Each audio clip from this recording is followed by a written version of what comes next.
Breaking news చూస్తున్నాము. Greater Visakha municipal corporation స్థాయి సంఘం ఎన్నికలు మొదలయ్యాయి. స్టాండింగ్ కమిటీ ఎన్నికలో కూటమి ఓవైపు, వైసీపీ ఓవైపు నువ్వా నేనా అంటూ గెలుపు కోసం పోటీ పడుతున్నాయి. స్థానిక సంస్థల ఎన్నికల నోటిఫికేషన్ విడుదలతో విశాఖలో ఎన్నికల వేడి మొదలైంది. 10కి 10 స్థానాలు గెలవాలని కూటమి ప్రభుత్వం ప్రయత్నిస్తోంది. మరోవైపు అసెంబ్లీ ఎన్నికల్లో ఘోర పరాజయం పాలైన వైసీపీ సైతం అన్ని స్థానాలను గెలవాలని చూస్తోంది. దీంతో కూటమి సర్కార్, వైసీపీ మధ్య తీవ్ర పోరు నెలకొంది.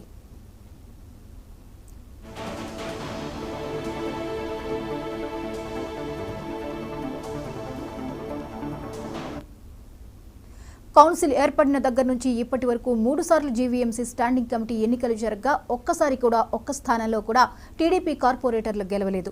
జీవీఎంసీ స్టాండింగ్ కమిటీ ఎన్నికల్లో విజయం సాధిస్తే స్థానిక ఎమ్మెల్సీ ఎన్నికల్లో సునాయాసంగా గెలవొచ్చని చూస్తున్నాయి ఇరు పార్టీలు. జీవీఎంసీ, వైసీపీ కార్పొరేటర్లతో వైవి సుబ్బారెడ్డి భేటీ అయ్యారు. స్థానిక సంస్థల ఎమ్మెల్సీ స్టాండింగ్ కమిటీ ఎన్నికల నేపథ్యంలో ఉమ్మడి విశాఖ జిల్లా నేతలతో అధికార, ప్రతిపక్ష పార్టీల నేతలు సమావేశమయ్యారు.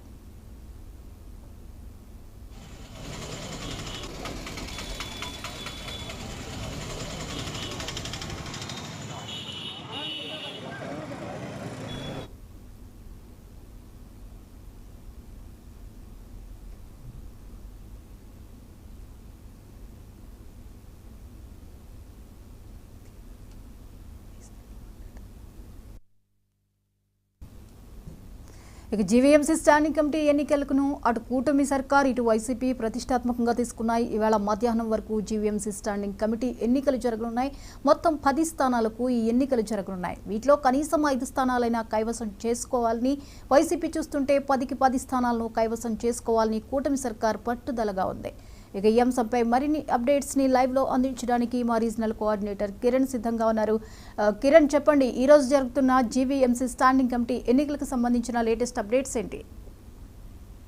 థ్యాంక్ యూ జ్యోతి. ఏదైతే ఆంధ్రప్రదేశ్ లో ఇటీవల జరిగిన సార్వత్రిక ఎన్నికలని విశాఖపట్నంలో జరుగుతున్నటువంటి ఇటు ఎమ్మెల్సీ ఎన్నికలు కావచ్చు, మరోవైపు జీవీఎంసీ స్టాండింగ్ కమిటీ ఎన్నికలు కావచ్చు, కూటమి ప్రభుత్వం చాలా ప్రతిష్టాత్మకంగా తీసుకుందని చెప్పాలి. ప్రధానంగా ఈ రోజు చూసుకున్నట్లయితే మనం మహావిశాఖ నగర పాలక సంస్థ స్థాయి సంఘం ఎన్నికల నేపథ్యంలో పెద్ద ఎత్తున పోలీసులు మోహరించి ఉన్నారు. ఈ రోజు ఉదయం 10 గంటల నుంచి కూడా మధ్యాహ్నం 2 గంటల వరకు ఈ ఎన్నికలు జరుగుతున్నాయి. ఎన్నికల అనంతరం వీటిని కూడాను బ్యాలెట్ బాక్సులను నిక్షిప్తం చేసి వీటిని ట్రెజరీ ఆఫీసు కూడాను అధికారులు తరలించే ప్రయత్నం చేస్తారు.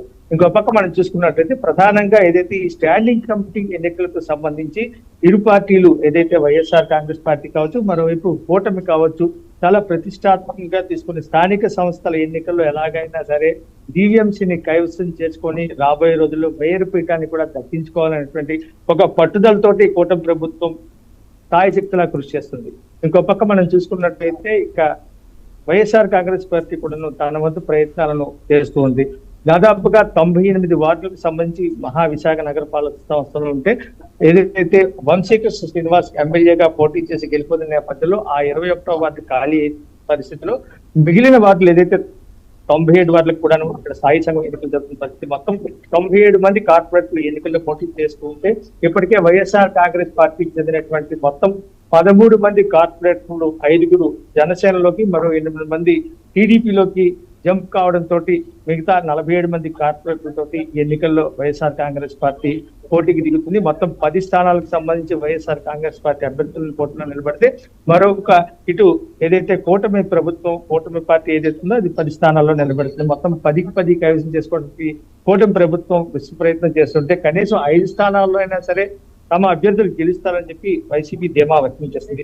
ఇప్పటికే మనం చూసుకున్నట్టయితే ఇక్కడ నిన్న మొన్నటి నుంచి కూడాను ఏదైతే స్థాయి సంఘం ఎన్నికల నేపథ్యంలో ఇరు పార్టీలకు సంబంధించినటువంటి నేతలందరూ కూడాను ఇక్కడ కార్పొరేట్లందరికీ మంత్రాలు జరపడం, శిబిరాలను ఏర్పాటు చేయడం, వాళ్ళకి అవసరమైనటువంటి ఆయుధాలు ఇస్తూ ప్రలోభాలకు గురి చేసిన పరిస్థితి మనం చూస్తూనే ఉన్నాం. మొత్తం మీద మనం చూసుకున్నట్టయితే ఈ రోజు 10 గంటల నుంచి మధ్యాహ్నం 2 గంటల వరకు జరిగినటువంటి ఈ పోలింగ్ అనంతరం సాయంత్రం రిజల్ట్ వచ్చే అవకాశం అయితే కనిపిస్తుంది. అయితే ఖచ్చితంగా వైఎస్ఆర్ కాంగ్రెస్ పార్టీ చాలా ధీమాతో ఉన్న పరిస్థితి. అయితే కూటమి మాత్రం ఇప్పటికే 49 మంది కార్పొరేటర్లతోటి ఎన్నికల బరిలో దిగుతున్న నేపథ్యంలో ఖచ్చితంగా గెలుపు మాదే అని చెప్పి వాళ్ళు ధీమా వ్యక్తం చేస్తున్నారు. ఇక మనం చూసుకున్నట్టయితే ఏదైతే ఫ్లోర్ లీడర్లు బాణాల శ్రీనివాస్ వైఎస్ఆర్ కాంగ్రెస్ పార్టీకి సంబంధించి తాను కూడా ఖచ్చితంగా మేము గెలుస్తాము అని చెప్పి ధీమా వ్యక్తం చేస్తున్నారు.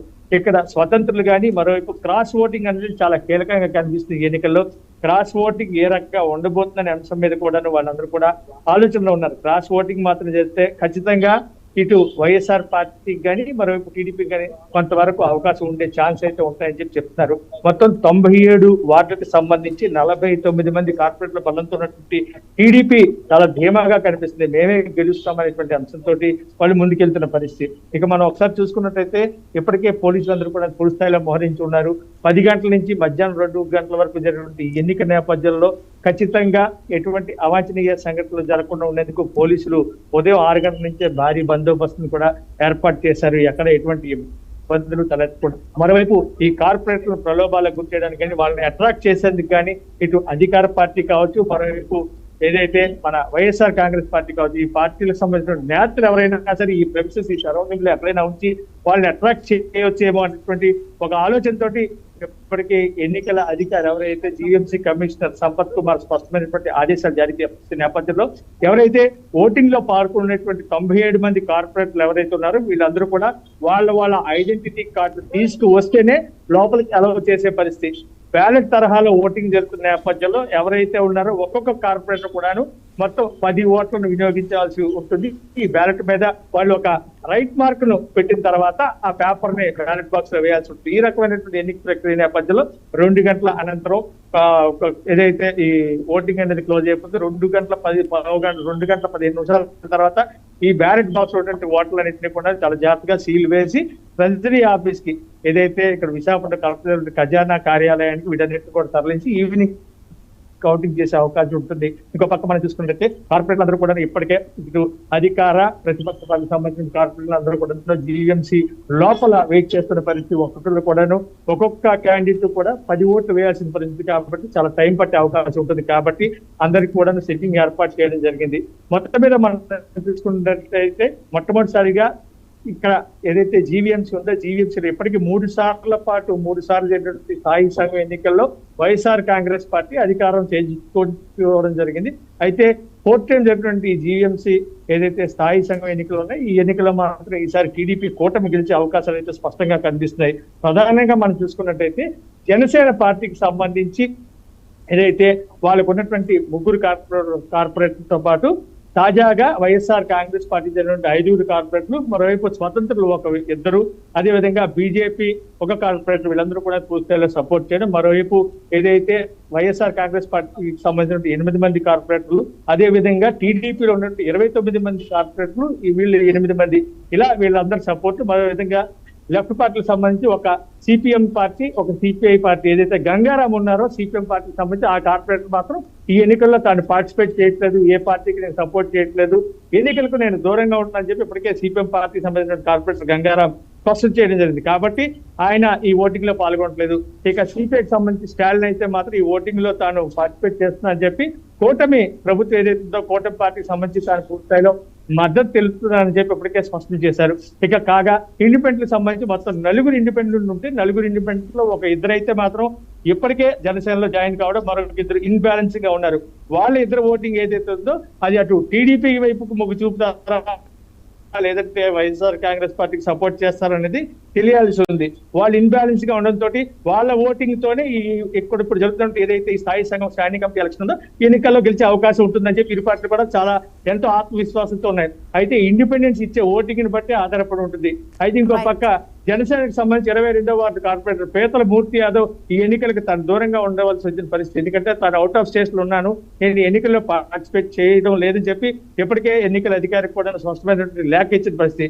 Right, thank you Kiran. ఇక్కడ జనసేనకు సంబంధించినటువంటి రైట్, థ్యాంక్ యూ కిరణ్.